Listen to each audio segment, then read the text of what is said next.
नमस्कार दोस्तों, डेट है आज की 20 अप्रैल 2023 और स्वागत है आपका एटोवेल डिस्कशन में। आज 4 इश्यूज हम डिस्कस करेंगे, छोटे छोटे इश्यूज हैं। सबसे पहले इंडिया और यूएई का कोऑपरेशन फूड सिक्योरिटी के मामले में। दूसरा, इंडिया रशिया के रिश्ते। तीसरा आर्टिकल हम डिस्कस करेंगे टाइम्स ऑफ इंडिया का, बिल्कुल छोटा सा, सर्विस सेक्टर पे फोकस करना चाहिए या मैन्युफैक्चरिंग सेक्टर पे। और सबसे लास्ट में हम आर्टिकल डिस्कस करेंगे आईआईटीज को कैसे ज़्यादा इंक्लूसिव बनाया जा सकता है। क्वेश्चन देख लीजिए जो आपको अटेम्प्ट करना है।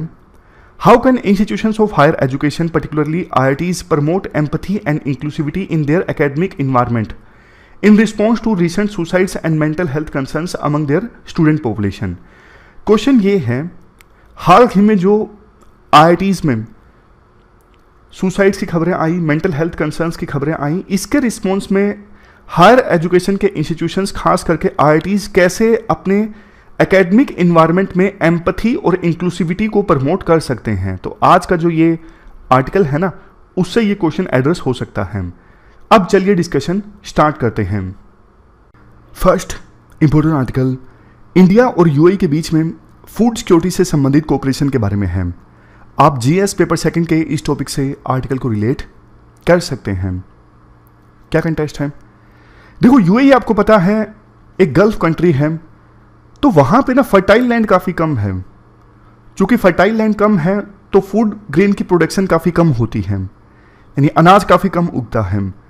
तो यूएई दूसरे देशों के ऊपर डिपेंड करता है, दूसरे देशों के ऊपर निर्भर है फूड ग्रेन के लिए। मतलब दूसरे देशों से अनाज खरीदता है यूएई, तभी उसका काम चलता है। और इंडिया आपको पता है फूड ग्रेन्स के मामले में ना सिर्फ सेल्फ सफिशिएंट है, बल्कि बहुत ज़्यादा फूड ग्रेन इंडिया से एक्सपोर्ट होता है। यूं समझ लीजिए, एक्सपोर्ट के मामले में, फूड ग्रेन को एक्सपोर्ट करने के मामले में इंडिया एक प्रकार से दुनिया का पावर हाउस है। ग्रीन रेवोल्यूशन से पहले तो इंडिया में भी सेल्फ सफिशिएंसी नहीं थी फूड ग्रेन्स के मामले में, लेकिन हरित क्रांति के बाद में ना सिर्फ इंडिया सेल्फ सफिशिएंट है, बल्कि बहुत ज़्यादा फूड ग्रेन्स को एक्सपोर्ट भी करता है। अब तो देखो, ह्यूमैनिटेरियन फूड प्रोवाइड करना हो, जैसे कहीं पर भूकंप आ गया, एकदम से अकाल की वजह से डेथ्स हो रही हैं, गरीबी की वजह से डेथ हो रही हैं। जैसे नॉर्थ कोरिया मुंह से निकला, नॉर्थ कोरिया जो पूरी दुनिया से आइसोलेटेड हैं, वहाँ भी इंडिया ने फूड ग्रेन्स को सेंड किया है एज ए ह्यूमैनिटेरियन असिस्टेंस। तो इस प्रकार से भी इंडिया फूड ग्रेन्स देता रहता है दूसरे देशों को। इंडिया में एरेबल लैंड यानी उपजाऊ भूमि काफ़ी ज़्यादा है, फेवरेबल क्लाइमेट है, मतलब अच्छी कंडीशंस हैं। इस वजह से इंडिया में फूड ग्रेन्स का प्रोडक्शन ज़्यादा होता है। और अब तो इंडिया फूड प्रोसेसिंग इंडस्ट्रीज में भी काफ़ी आगे निकल रहा है।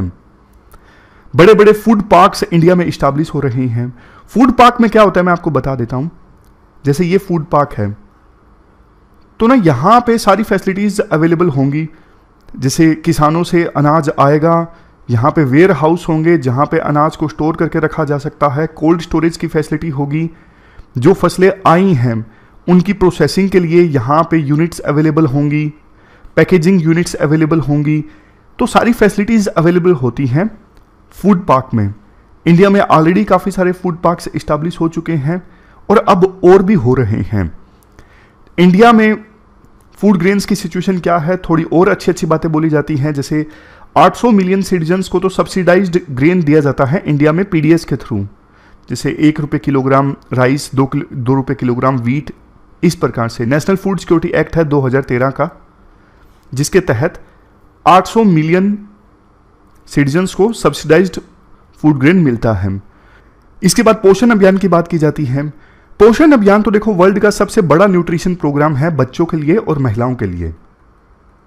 G20 की प्रेसिडेंसी इंडिया के पास है, तो इस बार इंडिया मिलेट्स पे भी काफ़ी फोकस कर रहा है कि मिलेट्स का ज़्यादा से ज़्यादा कंजप्शन होना चाहिए, मिलेट्स की ज़्यादा से ज़्यादा खेती होनी चाहिए।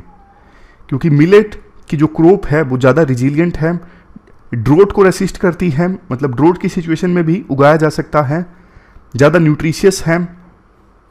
तो ये इंडिया की अच्छी अच्छी बातों का जिक्र किया गया फूड ग्रेन्स के मामले में।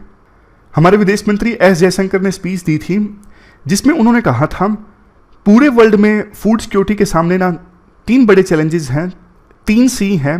एक कोविड, दूसरा कन्फ्लिक्ट, तीसरा क्लाइमेट। क्लाइमेट चेंज हो रहा है तो कुछ फसलों की पैदावार कम हो गई है। कुछ देशों में कन्फ्लिक्ट है, जैसे आप देखिए यूक्रेन और रशिया के बीच में, जहाँ पे काफ़ी वीट प्रोड्यूस होता था वहाँ से नहीं आ रहा है। और कोविड, तीनों चैलेंजेस हैं फूड सिक्योरिटी के सामने। अब देखो ये सारी बातें बोल के बताया जाता है यूएई और इंडिया कैसे आपस में कोऑपरेट कर सकते हैं, ना सिर्फ यूएई की फूड सिक्योरिटी को इंश्योर करने के लिए बल्कि और बहुत सारे खास करके डेवलपिंग कंट्रीज और मिडिल ईस्ट कंट्रीज की फूड सिक्योरिटी को इंश्योर करने के लिए। जैसे देखो पिछले साल I2U2 समिट ऑर्गेनाइज हुआ था, India, Israel, UAE, US.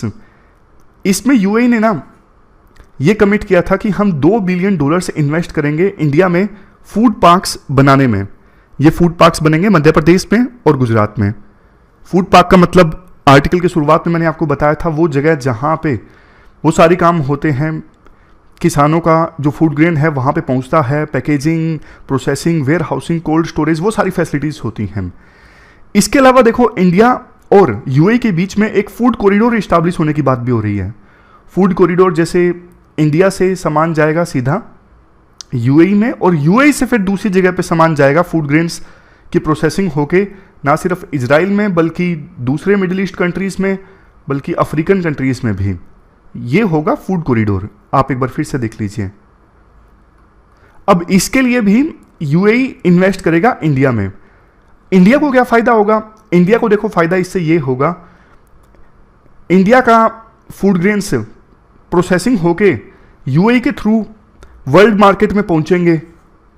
UAE को फायदा ये होगा कि वहां पे तो वैसे भी फूड ग्रेन की कमी है, तो इस कॉरिडोर से यूएई इंडिया से आसानी से फूड ग्रेन्स को इंपोर्ट कर सकेगा। इंडिया के किसानों को उनकी फसलों के उचित दाम मिलेंगे क्योंकि अब तो उनकी फसलें प्रोसेसिंग होकर एक्सपोर्ट भी हो रही हैं। बहुत सारी जॉब्स इंडिया में जनरेट होंगी। तो ये सारे फायदे होंगे इस फूड कॉरिडोर के जो बनेगा और यूएई हेल्प करेगा इंडिया की इस फूड कॉरिडोर को बनाने में। इसके बाद देखो आर्टिकल में ये बोला जाता है दुबई मल्टी कमोडिटी सेंटर है, ये यूएई का सबसे बड़ा फ्री ट्रेड जोन है। इस कमोडिटी सेंटर ने ना एक प्लेटफॉर्म लॉन्च किया जिसका नाम है एग्रीओटा। ये एक agri trading and commodity platform है। एग्रीओटा क्या काम है इसका? इसका काम ये है भारत के जो किसान है ना डायरेक्टली इस प्लेटफॉर्म पे आके यूएई की फूड मार्केट को एक्सेस कर सकते हैं। यहां पर देखिए एग्रीओटा ना इंडिया के लाखों करोड़ों किसानों को मौका देता है कि वो यूएई के फूड इकोसिस्टम को डायरेक्टली एक्सेस कर सकें। यूएई के फूड सिस्टम में बहुत सारी चीजें हैं, जैसे फूड प्रोसेसिंग की कंपनीज हैं, ट्रेडर्स हैं, होलसेलर्स हैं, समझ गए? तो इंडिया के किसान डायरेक्टली यूएई के फूड इकोसिस्टम को एक्सेस करेंगे तो भारत के किसानों को बहुत सारा फायदा होगा, यह पॉइंट बोला जाता है। इसके अलावा यूएई की कंपनीज का एक कंसोर्टियम है जो इंडिया में $7 बिलियन इन्वेस्ट करेगा मेगा फूड पार्क्स में, कॉन्ट्रैक्ट फार्मिंग में या फिर एग्रो कमोडिटीज को इंपोर्ट करेगा इंडिया से। तो इन सब से इंडिया को फायदा होगा। लास्ट में कंक्लूजन में देखो ये बोला जाता है यूएई और इंडिया काफी बढ़िया काम कर सकते हैं दोनों आपस में फूड सिक्योरिटी के मामले में। इससे इंडिया को फायदा होगा, यूएई को फायदा होगा, बल्कि पूरे वर्ल्ड को फायदा होगा। तो ये पूरा आर्टिकल हमने डिस्कस किया। अब चलते हैं आगे। अगला आर्टिकल इंडिया रशिया रिलेशंस से संबंधित है। आप जीएस पेपर सेकंड के इस टॉपिक से आर्टिकल को रिलेट कर सकते हो। कंटेक्स्ट देखो ये है, रशिया के जो डिप्टी प्राइम मिनिस्टर है ना डेनिस मेंटुरोव, ये भारत की यात्रा पर आए। तो इस यात्रा के दौरान फोकस इसी इशू पर रहा कि कैसे इंडिया और रशिया के बीच में ट्रेड टाइज जो हैं उनको बैलेंस किया जाए, बल्कि और आगे ले जाया जाए। अच्छी चीज देखो ये है इंडिया और रशिया के बीच जो टारगेट था ना ट्रेड को इंक्रीज करने का 2025 तक, वो टारगेट तो ऑलरेडी अचीव हो चुका है और पिछले साल के मुकाबले में रशिया के साथ ट्रेड ऑलरेडी 2.6 टाइम्स बढ़ चुका है, यानी 2.5 गुना तक बढ़ चुका है। उसका मेजर रीजन ये है यूक्रेन के ऊपर अटैक करने के बाद रशिया के ऊपर सैंक्शंस लग गए। बहुत कम देश अभी रशिया से तेल परचेज कर रहे हैं, लेकिन इंडिया परचेज कर रहा है। इंडिया को तेल सस्ता मिल रहा है रशिया से। तो पहले रशिया से तेल इंपोर्ट होता था बहुत ही कम, कितना? सिर्फ 0.2% जो इंडिया का टोटल ऑयल इंपोर्ट है। बट अब इंडिया का टोटल जितना ऑयल इंपोर्ट है ना उसका 28% कहाँ से आता है? रशिया से आता है। तो ये एक अच्छी चीज़ हुई है। इसके अलावा देखो और बहुत सारी चीज़ों पे डिस्कशन हुई। जैसे कि अभी इंडिया और रशिया एक दूसरे की मार्केट को पूरी तरह से एक्सेस नहीं कर पा रहे हैं, तो मार्केट एक्सेस करने का पूरा मौका मिलना चाहिए। नेशनल करेंसीज का इस्तेमाल होना चाहिए ट्रेड में। इंडिया की जो कंपनीज हैं वो रशिया में रोड कंस्ट्रक्शन और फार्मास्यूटिकल्स में एक्सपोर्ट को इंक्रीज कर सकती हैं। और हमारे विदेश मंत्री ने भी इंडिया की कंपनीज को चेताया कि वेस्टर्न कंट्रीज ने जो सैंक्शंस लगाए हैं ना रशिया के ऊपर, उससे आप ज़्यादा डरे नहीं। ऐसा नहीं कि ज़्यादा ही कंप्लाई कर लें डर के चलते और ट्रेड ही ना करें रशिया की कंपनीज के साथ, ऐसा नहीं होना चाहिए। वैसे देखो, अभी रशिया और इंडिया के बीच में जो ज़्यादातर ट्रेड है वो डिफेंस, न्यूक्लियर, स्पेस कोऑपरेशन, इन पर डिपेंडेंट है। 2017 से फ्री ट्रेड एग्रीमेंट पे चर्चा हो रही है इंडिया और यूरेशियन इकोनॉमिक यूनियन के बीच में। यूरेशियन इकोनॉमिक यूनियन में ये 5 देश हैं: बेलारूस, कजाकिस्तान, रशिया, आर्मेनिया और किर्गिस्तान। तो इस यूरेशियन इकोनॉमिक यूनियन के साथ India free trade agreement sign करना चाहता है, बट नेगोशिएशंस चल रही हैं। अगर ये हो गया तो ट्रेड और ज़्यादा होगा। वैसे देखो, एक चीज़ राइटर बोलते हैं, अभी जो सिचुएशन है ना करंट में, उनको इंडिया इग्नोर नहीं कर सकता। इंडिया का जो रशिया से इंपोर्ट है तेल का, वो बेशक बढ़ गया, बट दिक्कत ये है वेस्टर्न कंट्रीज इंडिया पर आरोप लगा रही हैं कि इंडिया के जो हाथ हैं वो खून से सने हैं। क्यों? क्योंकि इंडिया रशिया से तेल इंपोर्ट कर रहा है, इस वजह से रशिया को पैसा मिल रहा है और रशिया वार जारी रखे हुए हैं यूक्रेन से। हालांकि एकमात्र ये फैक्टर नहीं है, मतलब वो दबाव इंडिया पे डाल रहे हैं काफी समय से कि इंडिया को रशिया से तेल नहीं इंपोर्ट करना चाहिए। इंडिया जो रशिया से तेल इंपोर्ट कर रहा है, इससे रशिया पावरफुल हो रहा है। बट इंडिया ने अपने तरीके से जवाब दिया। इंडिया ने कहा कि यूरोपियन कंट्रीज भी तो कर रही हैं, आप सिर्फ हमें क्यों बोल रहे हो। बट फिर भी देखो, इंडिया को ना जवाब देना मुश्किल होगा। हाल ही में भारत के प्रधानमंत्री जापान, ऑस्ट्रेलिया, यूएस, फ्रांस, इन सब के देशों की यात्रा पर जाएंगे और पुतिन भी भारत की यात्रा पर आएंगे जुलाई में एससीओ समिट को अटेंड करने के लिए। तो कैसा जवाब दिया जाएगा प्रधानमंत्री मोदी के द्वारा, ये देखने वाली बात होगी। एस जयशंकर जो हमारे विदेश मंत्री हैं, उन्होंने ये भी कहा कि इंडिया और रशिया की जो दोस्ती है ना, वो वर्ल्ड की ऐसी दोस्ती में से एक है जो लगातार जारी है पिछले काफ़ी सालों से। तो इसलिए जो डिप्टी मिनिस्टर आए रशिया के भारत की यात्रा पर, इनका काफ़ी गर्मजोशी से इनका स्वागत किया गया। हालांकि देखो, पूरी विजिट के दौरान किसी भी इंडियन लीडर ने कोई बात नहीं की। जैसे काफ़ी बार बात बोली जाती है ना कि आप युद्ध को बंद कीजिए, आपकी वजह से युद्ध हो रहा है, शांति आनी चाहिए। इन सब बातों पर डिस्कशन हुई कि ग्लोबल इकोनॉमिक इम्पैक्ट है युद्ध का, और मतलब सिचुएशन खराब है, काफ़ी सारी चीज़ों की कमी है वर्ल्ड में युद्ध की वजह से। बट रशिया को डायरेक्ट कोई दोष या फिर रशिया को ऐसी कोई हिदायत नहीं दी गई कि आप युद्ध बंद कीजिए। तो ये छोटा सा आर्टिकल हमने डिस्कस किया इंडिया रशिया रिलेशनशिप से संबंधित। अब आगे का जो आर्टिकल है, इंडिया को मैन्युफैक्चरिंग सेक्टर पे फोकस करना चाहिए या फिर सर्विस सेक्टर पे। आप जीएस पेपर 3 के इस टॉपिक से आर्टिकल को रिलेट कर सकते हो। देखो, अभी एप्पल के जो बॉस हैं टिम कुक, ये भारत की यात्रा पर आए और 2 जगह एप्पल के स्टोर भी ओपन हुए हैं, एक मुंबई में एक दिल्ली में। इंडिया से ना जो इलेक्ट्रॉनिक्स का एक्सपोर्ट है ना, मतलब इलेक्ट्रॉनिक्स के जो फिनिश्ड प्रोडक्ट है ना, बने बनाए प्रोडक्ट, उनका एक्सपोर्ट इंडिया से ना 55% तक इंक्रीज हो गया है। मतलब मैन्युफैक्चरिंग के मामले में इंडिया अब धीरे धीरे ऊपर जा रहा है। और इसके साथ साथ देखो, सर्विसेज का एक्सपोर्ट भी इंक्रीज हुआ है, ना सिर्फ आईटी सेक्टर से बल्कि legal sector, medical sector, MNC back offices, यहाँ से इंडिया से सर्विस सेक्टर का एक्सपोर्ट भी काफ़ी इंक्रीज हुआ है। तो ये डिबेट चल पड़ी है कि इंडिया को मैन्युफैक्चरिंग सेक्टर पे फोकस करना चाहिए या सर्विस सेक्टर पे। आप बताइए, इंटरव्यू में आपसे क्वेश्चन पूछ लिया जाए कौन से सेक्टर पे ज़्यादा फोकस करना चाहिए। देखो, जाहिर तौर पे इसका आंसर बोथ आएगा, दोनों पे फोकस करना चाहिए। देखो, मैन्युफैक्चरिंग जो सेक्टर है ना, वो बहुत ज़्यादा जॉब्स नहीं जनरेट करता है सर्विस सेक्टर की तरह। मैन्युफैक्चरिंग सेक्टर को बड़ा बनाने के लिए आपको बहुत इन्वेस्टमेंट चाहिए।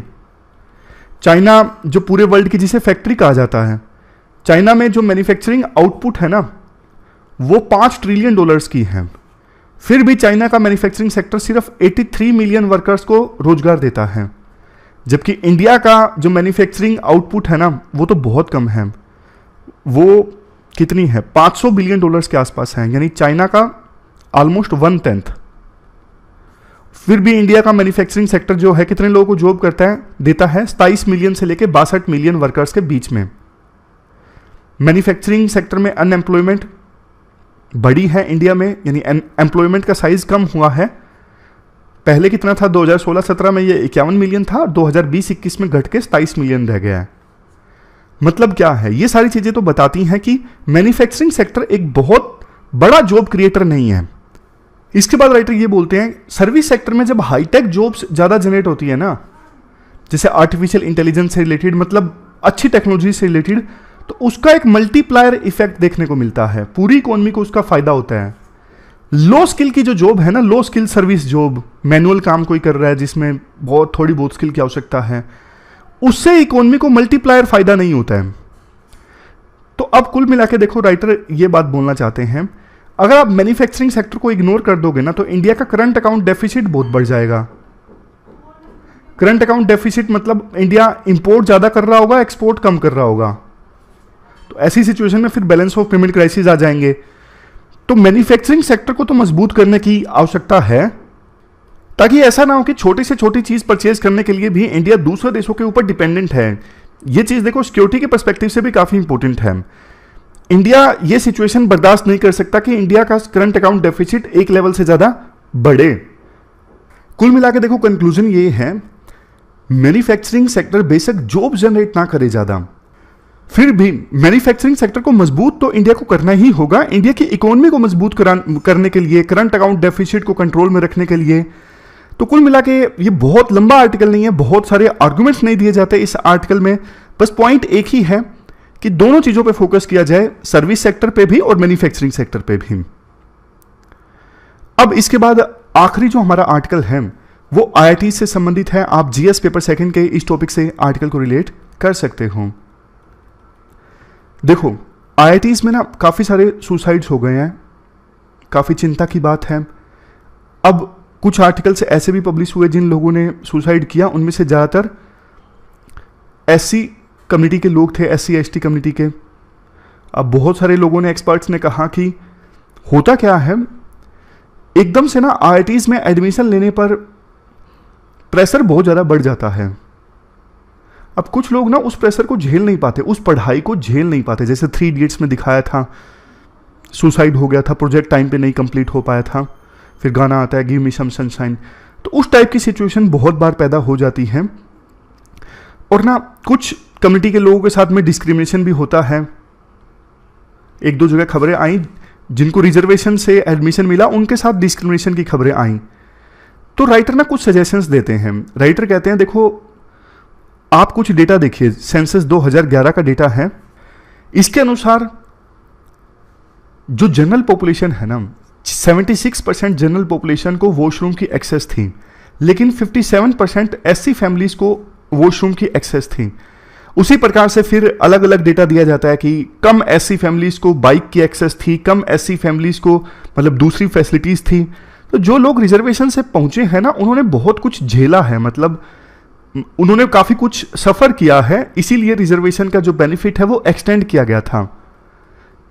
ये चीज ना समझनी चाहिए बाकी स्टूडेंट्स को। अब समझनी चाहिए का मतलब इसका सॉल्यूशन भी राइटर देते हैं कि आईआईटीज में स्टूडेंट्स, फैकल्टीज वो ना समाज में बाहर निकलें, देखें प्रॉब्लम्स को कि देश की जो जनता है किस प्रकार से प्रॉब्लम्स फेस करती हैं, गरीबी कितनी ज्यादा है। इसके बहुत फायदे होंगे। नंबर 1 फायदा ये होगा, आईआईटी के जो स्टूडेंट्स हैं, फैकल्टीज हैं, वो और ज्यादा एम्पैथी रखेंगे डिप्रेस्ड सेक्शंस के प्रति, मतलब जो डिसएडवांटेज सेक्शंस हैं समाज के, वंचित लोग हैं जिनको बेसिक अम्यूनिटीज भी नहीं प्रोवाइड हो पाती, उनके प्रति उनकी अप्रोच सॉफ्ट होगी, वो एम्पैथी रखेंगे। आईआईटीज में डिस्क्रिमिनेशन कम होगा, मतलब बाकी स्टूडेंट्स को भी पता लगेगा कि हमारे बीच में कुछ ऐसे स्टूडेंट्स भी हैं जिन्होंने काफी कुछ फेस किया है अपने बचपन में। और इसका सबसे बड़ा बेनिफिट एक ये भी होगा, समाज में जब प्रॉब्लम्स के बारे में आईआईटी के स्टूडेंट्स और फैकल्टीज जानेंगे ना, मतलब जब वो बाहर निकलेंगे, टूर होंगे उनके तो ना वो समाज की प्रॉब्लम्स को एड्रेस करने की दिशा में कदम भी उठाएंगे, नए नए इनिशिएटिव लेके आएंगे। आईआईटीज के स्टूडेंट्स चूंकि बहुत क्रिएटिव होते हैं, नए नए स्टार्टअप्स वो लेके आते हैं, तो इनमें से बहुत से लोग सोशल एंटरप्रेन्योर बनेंगे, यानी वो समाज की प्रॉब्लम्स को एड्रेस करने की दिशा में अपना स्टार्टअप इस्टेब्लिश करेंगे। फिर राइटर ये बोलते हैं लास्ट में कि देखो डाइवर्सिटी बहुत ज़्यादा इंपॉर्टेंट है। IITs इंक्लूसिव होनी चाहिए, एम्पथी होनी चाहिए, IITs में डिस्क्रिमिनेशन नहीं होना चाहिए किसी के साथ भी। इससे हमारा जो समाज है वो ज़्यादा इक्विटेबल बनेगा। इक्विटेबल बनने का मतलब है इनइक्वालिटीज जो हैं वो कम होगी हर एक मामले में। तो ये पूरा आर्टिकल हमने डिस्कस किया। IITs को ज़्यादा इंक्लूसिव बनाया जाए, IITs में ज़्यादा एम्पथी होनी चाहिए। तो ये थी हमारी आज की डिस्कशन। आज हमने 4 आर्टिकल्स, छोटे छोटे आर्टिकल थे जिनको डिटेल से डिस्कस किया। फिलहाल इस डिस्कशन में इतना ही है। Thank you very much for discussion.